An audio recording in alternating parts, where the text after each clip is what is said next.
jamaah salat subuh Masjid Agung Jamek Malang, muslimin muslimat rahimakumullah. Pertama, kita panjatkan syukur pagi hari ini Allah masih memberikan rahmat, anugerah, taufik sehingga kita bisa beribadah. Mudah-mudahan ibadah kita diterima di sisinya. Yang kedua, saya mohon maaf 2 kali Jumat saya tidak bisa masuk karena ada tugas di luar kota. Yang ketiga, ada yang bertanya kepada saya untuk disampaikan di pengajian ini, realisasi dari firman Allah, "Tsumma auhayna ilaika anittabi' millata Ibrahima hanifa." Bukankah Nabi Muhammad itu merupakan Sayyidur Rasul? Sayyidur Rasul ini dalam bahasa sekilas itu adalah penghulu dari beberapa Rasul. Dari kalimat ini berarti Nabi besar kita Muhammad sallallahu alaihi wasallam memiliki derajat tinggi, lebih dari yang lain.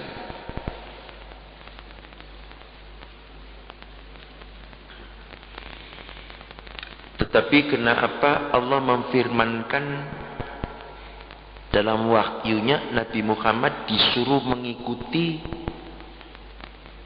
syariat Ibrahim alaihissalam?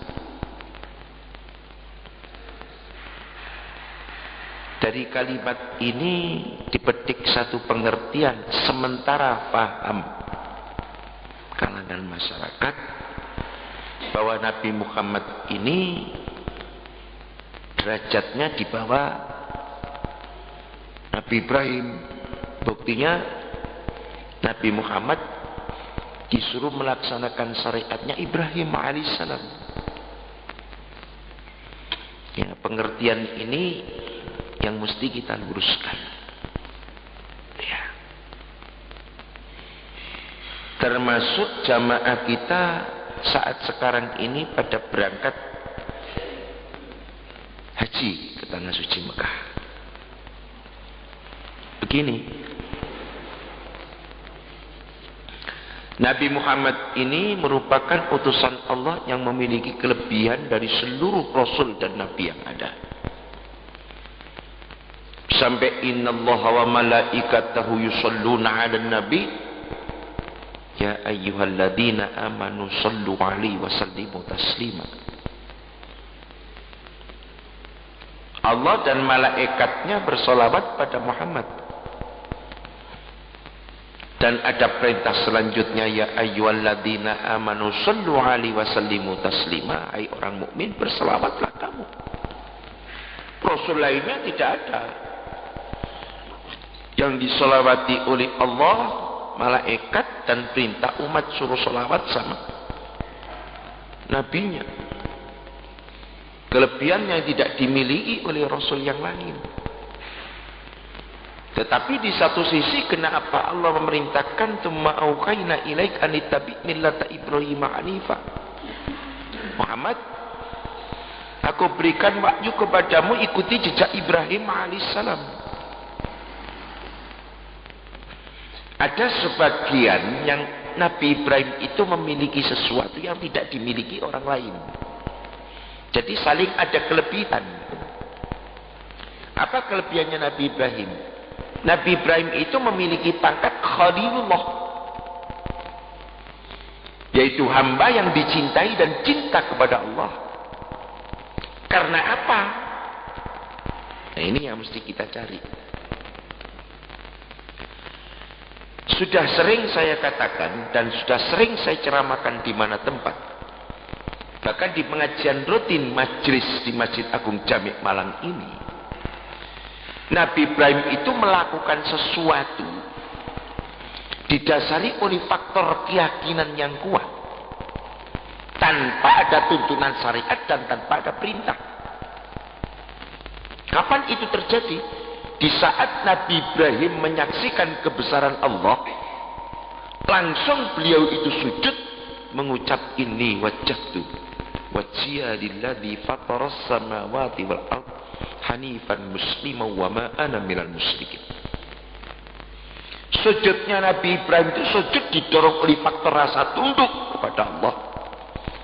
Kapan itu terjadi? Di saat Nabi Ibrahim bertanya, Rabbi arini kaifa tuhyil maut. Ya Allah, bagaimana kau menghidupkan barang yang mati? Sampai sementara Allah memarahi Nabi Ibrahim, awalam tu'min him, apa kamu tidak percaya? Bala walakin liyatma'inna qalbi. Bukan kok saya dasar tidak percaya. Saya percaya sih percaya, tapi dalam hati saya, ya Allah. Nah, sementara saya kan punya otak. Sebagaimana manusia umum juga punya otak. Otak alat untuk berpikir. Pikiran saya tidak nyampe. Barang mati kok dibangkitkan kembali, bagaimana cara? Sementara seakan-akan otak itu berontak, hati tapi menerima. Terjadi dua hal yang kontradiksi. Yang satu percaya, yang satu berontak. Nah, terus saya ini sebenarnya ikut yang mana, ya Allah? Supaya sinkron, tolong tunjukkan di depan saya. Hati saya lebih mantap, otak saya mau tunduk. Bagus sih. Lihat ma'inna qalbi. Kata, untuk supaya batin saya lebih yakin, tunjukkan. Akhirnya ditunjukkan betul. 4 burung dihancurkan, dihidupkan kembali oleh Allah Subhanahu wa ta'ala. Begitu Nabi Ibrahim menyaksikan kebesaran yang terjadi saat itu dan detik itu pula Nabi Ibrahim sujud kepada Allah. Sujudnya sujud karena kesadaran. Sujudnya sujud karena ingin berlindung di bawah kekuasaan Allah. Sujudnya merasa dirinya butuh dengan Allah. Sujudnya karena dia takut dengan Allah. Sujudnya karena dia mengharapkan tuntunan Allah. Nah, ini yang dimohon oleh Allah. Umat Muhammad itu hendaklah lakukan ibadah seperti itu. Makanya di dalam Al-Quran, wadhkur rabbaka fi nafsika tadarruan wa khifatan wa dunal jahri minal qawli bil ghudwi wal asal minal ghafirin. Berzikirlah kamu, satu di antaranya wujudnya salat, termasuk berzikir. Lakukan itu didorong oleh faktor kesadaran diri, bukan ditekan oleh aturan. Faman syaa'a falyu'min wa man syaa'a falyakfur, kata Allah. Siapa beriman silakan ikuti, tidak beriman silakan tidak ikuti. Mau sholat silakan, tidak sholat silakan, up to you. Qad tabayyana rusdu, sebab jelas antara yang bagus dengan yang jelek. Tidak paksa. La ikraha fiddin, tidak. Cuman yang beriman diberikan tuntunan oleh Allah.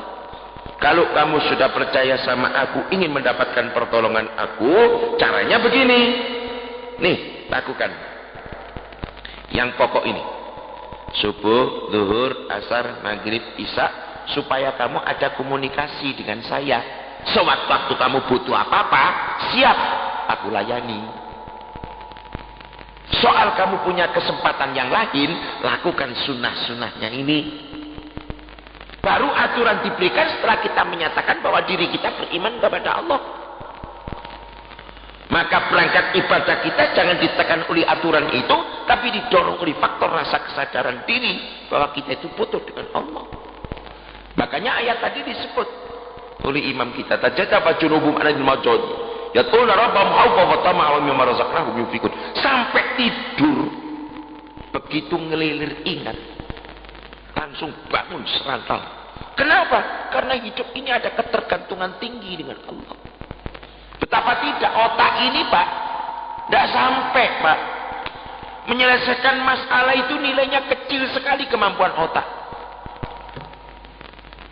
Nah, ya sudahlah, tidak usah jauh-jauh. Lihat negara saat detik ini, ruwet. Di antara otak ini tempur terus. Ayo kon. Yang kata ini begini, mumet. Nah, ini kan menunjukkan keterbatasan otak manusia. Sama sekali tidak ada yang terfikir bagaimana kita munajat kepada Allah agar Allah memberikan hidayah. Lupa sudah. puter argumen kok mumet sudah. Ya. Akhirnya serba ngambang. Ya. Di saat pemerintahan Nabi besar kita Muhammad sallallahu alaihi wasallam, banyak hidayah-hidayah yang turun dari Allah. Banyak pertolongan-pertolongan yang diturunkan oleh Allah di saat Muhammad berjuang untuk mengajak umat hidup damai. Muhammad kebentur, nggak bisa berbuat apa-apa. Allah kasih pertolongan. Itu dikaji dan dibaca, difilsafai dalam kehidupan. Ojo utek, nggak mampu. Ya. Sampai Nabi besar kita Muhammad sallallahu alaihi wasallam pernah mengalami fitnah dalam tubuh keluarga beliau sendiri. Beliau kebingungan. Kising bener sopoi. Nggak mampu mengatasi. Hidayahlah turun dari Allah. Muhammad, istrimu itu bener. Yang tidak bener ini. Tanpa petunjuk ini Muhammad gak bisa menghakimi. Ini kan kenapa itu diceritakan dalam Al-Quran, untuk kita filsafai dalam pola kehidupan kita. Nah sekarang kalau hidayah itu tidak turun, kenapa? Mungkin karena kita banyak dosa, istighfarlah yang banyak. Jangan kemaksiatan merajalela terus dibiarkan. Jadi kita kembali. Nabi besar Muhammad sallallahu alaihi wasallam disuruh mengikuti jejak Ibrahim itu dari sisi ini, Pak. Makanya umat Muhammad sallallahu alaihi wasallam terkena syariat harus berangkat ke tanah suci Mekah bagi mereka yang mampu. Man istata'a ilaihi sabila. Untuk apa sih? Untuk menyaksikan kebesaran Allah agar hatinya biar tergerak. Sebab para nabi rasul untuk khususnya rasul-rasul itu diberikan mukjizat untuk apa sih? Untuk menggerak-hatikan umat bahwa begitulah Allah yang punya kuasa. Kalau sudah yakin dengan kekuasaan Allah wujud seperti itu, hati ini mantep, Pak. Sebab doa itu tidak akan dikabulkan oleh Allah kalau hatinya tidak mantep.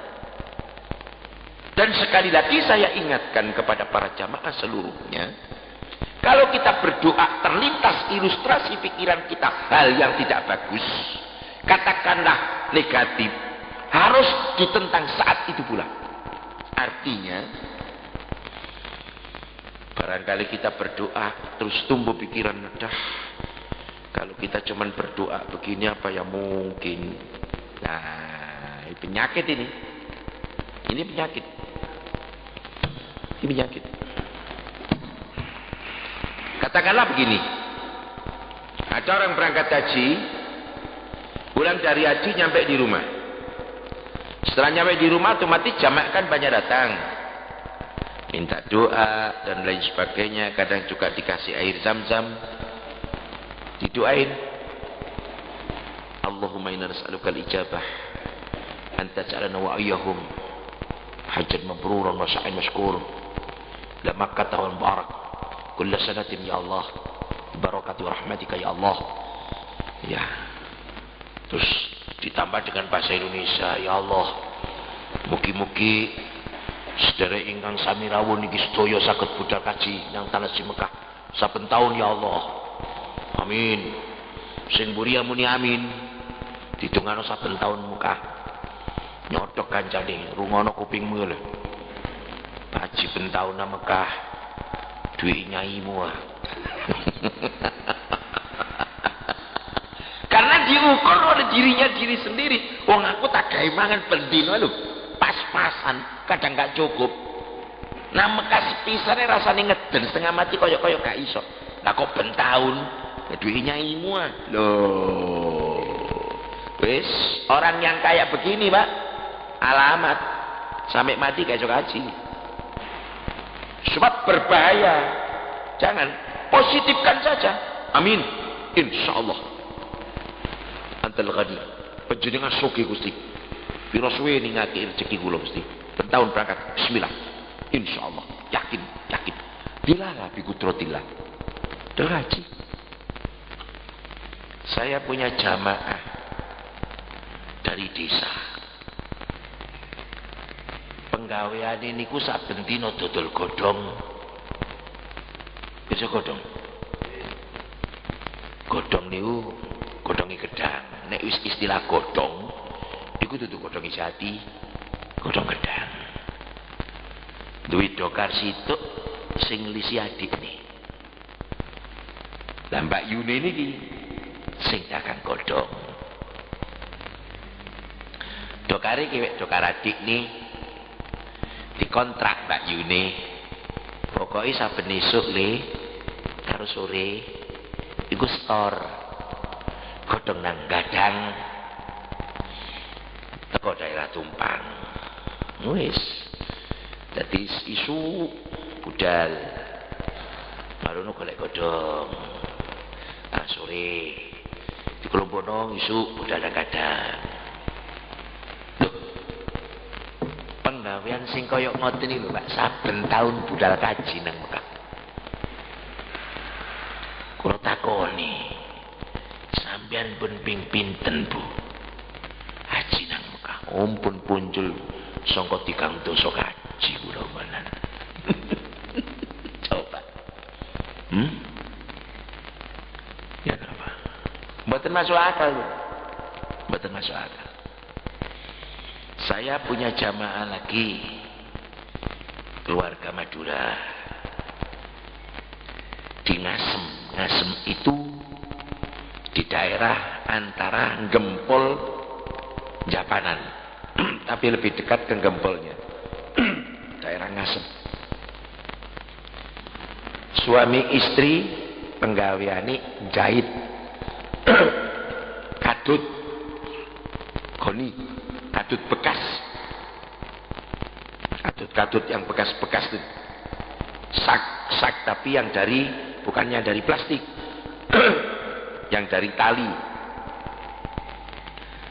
6-6an ini ya, kadut istilahnya kadut yang suka dipakai apa wadai katul beras.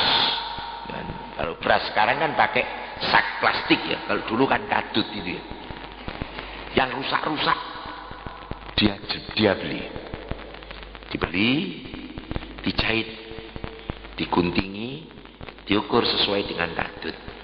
Jadi kadut jahitan, kadut bekas jahitan. Jadi wis bekas dijahit-jahit lagi, itu dijual lagi.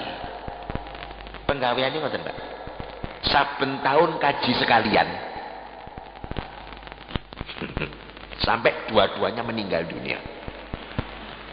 Ramai cilik tahun kaji sekalian.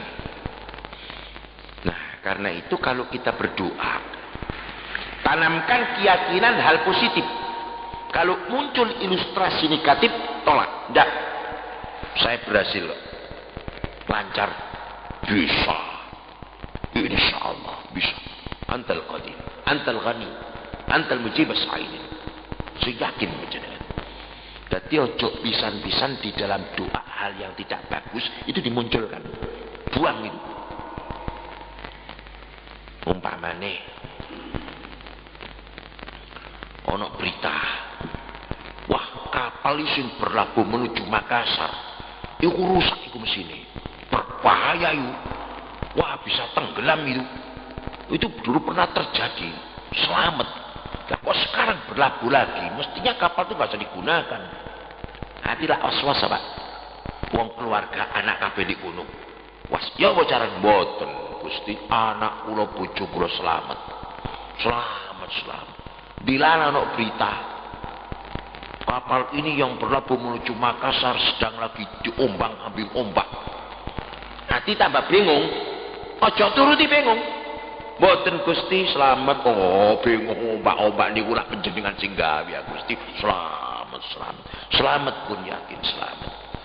Jadi segala sesuatu yang muncul dengan bentuk sifat negatif cepat buang, boten Gusti. Sebab Allah al-Mahdi dan Nabi Allah akan bersamaan dengan apa yang Anda yakinkan. Yakin positif insya Allah. Sudah jelas-jelas mau negatif, enggak, positif. Saya yakin positif. Positif betul. Nah, keyakinan itu akan bisa kita lakukan manakala kita punya keyakinan yang kuat. Keyakinan kuat ditimbulkan oleh persaksiannya apa yang ada. Kalau kita menyaksikan hal yang bisa memantapkan batin, itu sangat amat menunjang sekali. Makanya umat Muhammad ini diperintahkan oleh Allah berangkat haji ke tanah suci Mekah. Tujuannya itu supaya hati ini cek mantap, terbayang, terilustrasikan dengan kondisi apa yang pernah disaksikan. Contoh cilik, Nabi Muhammad di Isra Mi'rajno terlintas dalam batin bahwa Allah itu kuasa. Kenapa kok begitu? Masih terlintas ilustrasi pikirannya peristiwa Isra dan Mi'raj. Begitu besarnya kekuasaan Allah. Nabi Ibrahim terilustrasi dengan peristiwa empat burung dibangkitkan kembali, langsung sujud. Nabi Musa muncul keberaniannya. Karena apa? Terilustrasi oleh pikirannya bahwa Allah itu kuasa, lemparkan jadi ular, pegang kembali jadi ular kembali. Bagus kalau sudah selesai. Berangkat Gusti. Mudahlah Musa, tak barengi. Bagus. Hati ini yakin.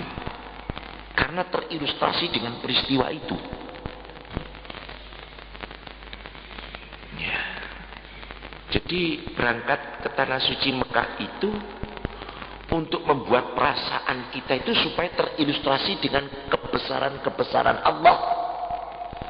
Dengan perasaan itulah mendorong kita untuk semangat berbuat kebajikan.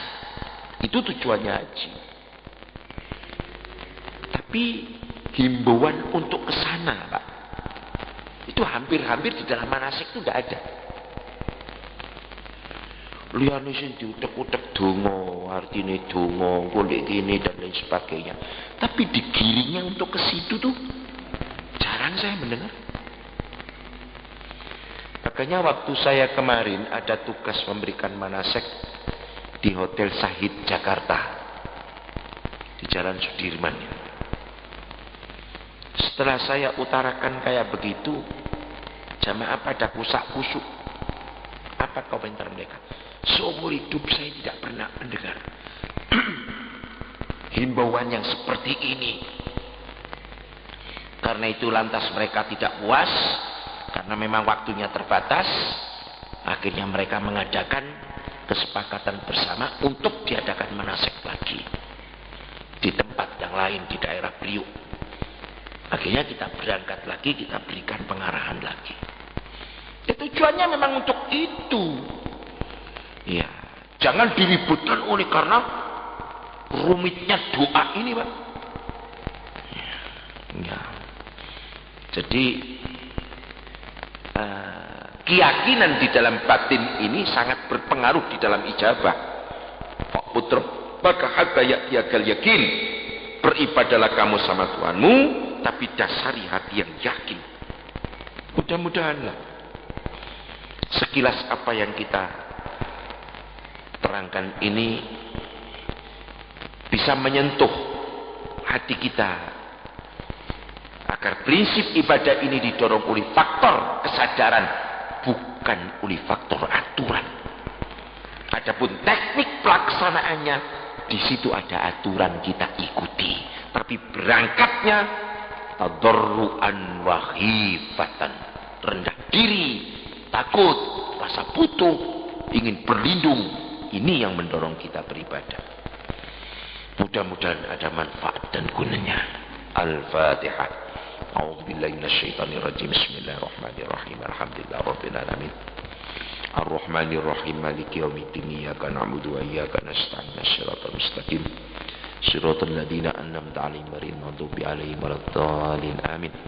Allahumma shalli wa sallim wa barik walhamdulillahi rabbil alamin. Rabbana taqabbal minna innaka antas samiul 'alim.